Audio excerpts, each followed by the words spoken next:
Fellow auto detailers, welcome to the show that features interviews with today's most successful auto detailers. This is the Auto Detailing Podcast. Here's your host, Jimbo Balaam. Hey, what's up, everyone, and welcome to this episode of the Auto Detailing Podcast. This is episode 426. It's good to be back. I love doing this stuff. I love every time I start doing a few podcast episodes, I just start getting in the groove.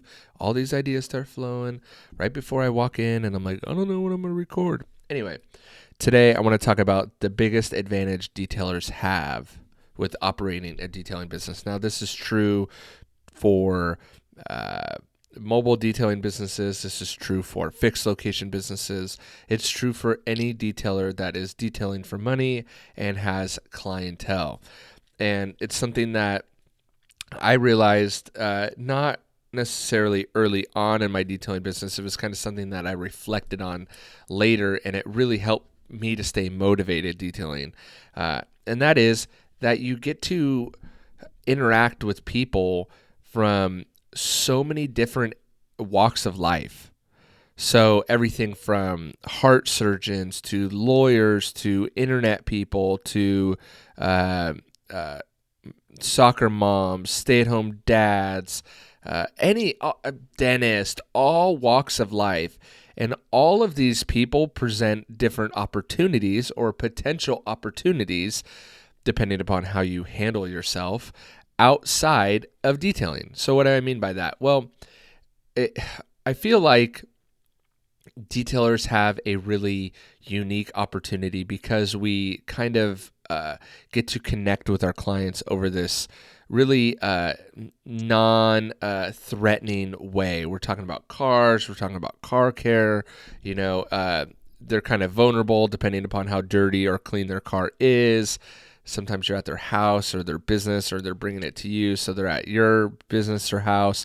And so we kind of have this like unique relationship with our clients that's sometimes very loose per se, because it's car care, right? And cars, and it has this very fun and very relaxing, but also this very cool, just a very interesting dynamic that can develop with our clients because of the nature of our business. So either we're transforming the car, or we're protecting the car, or we're maintaining the car that's their baby. And so we, at least I'll speak for myself, I found myself in these very interesting places to where it's a very non-threatening on both levels, and we can connect on a very, very deep level with your clients. So whether it's the guy that has, a warehouse of cars that you maintain on a weekly basis, and each week you're rotating through the cars, and so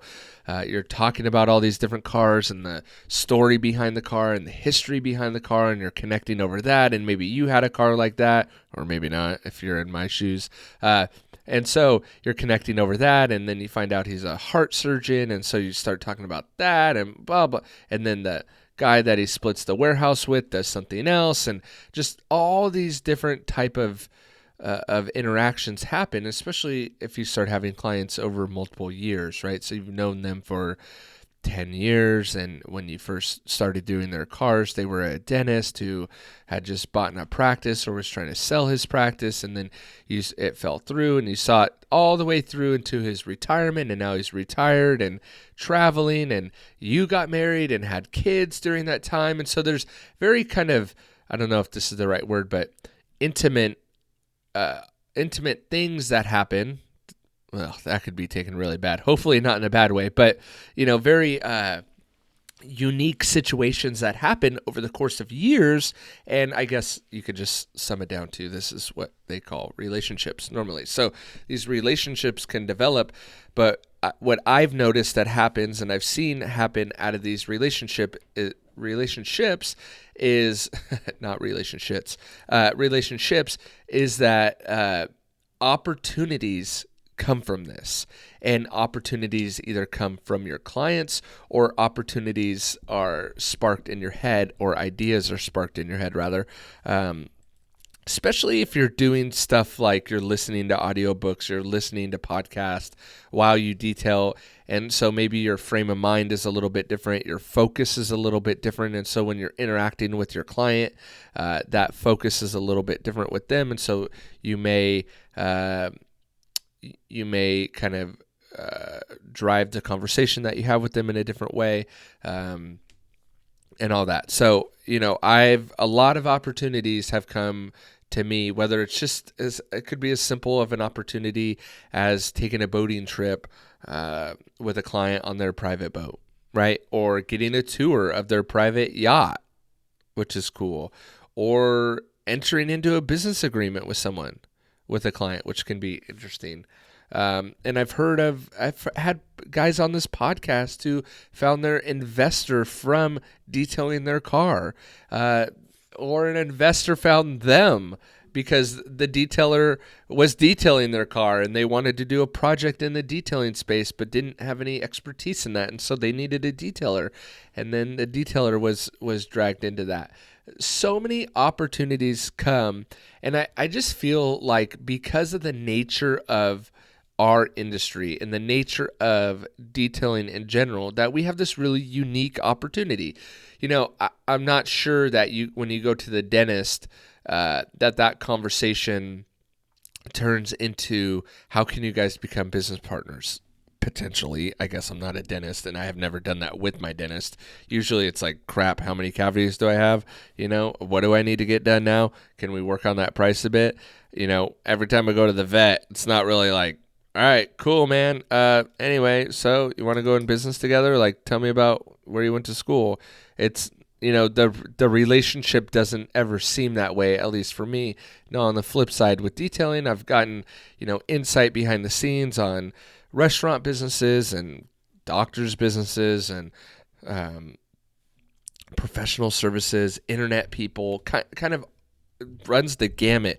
And so I have, and you can too, I'm sure you have, been able to kind of have this wide lens look at all these different industries that I would have never had access to.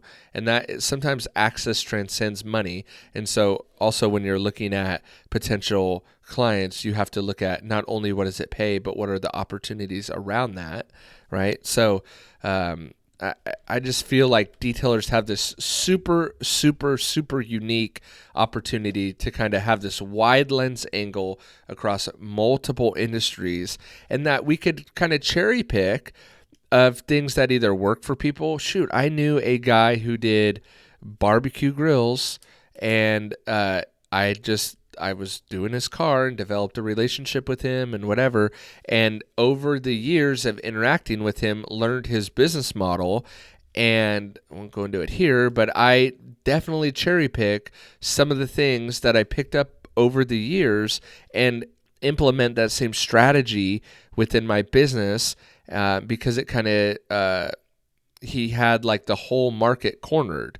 And so part of my strategy is not about having the whole market cornered, but more so about having multiple streams. And that's what he was doing as he had his little market cornered, is that no matter where people went, they had to kind of interact with him somehow. So no one could really go around him because they would run into him again. So whether that was through his distributorship or whatever that was through, they had to interact with this guy. And so I love that. And I don't think I've gotten to the level that he is, not even remotely close.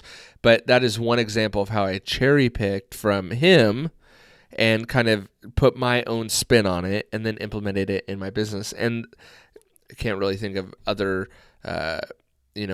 stories. Shoot, I had a client that had a huge warehouse, and he split it with a guy. He was a doctor, and he was talking about how much more wealthy his partner was. And I said, well, what does your partner do?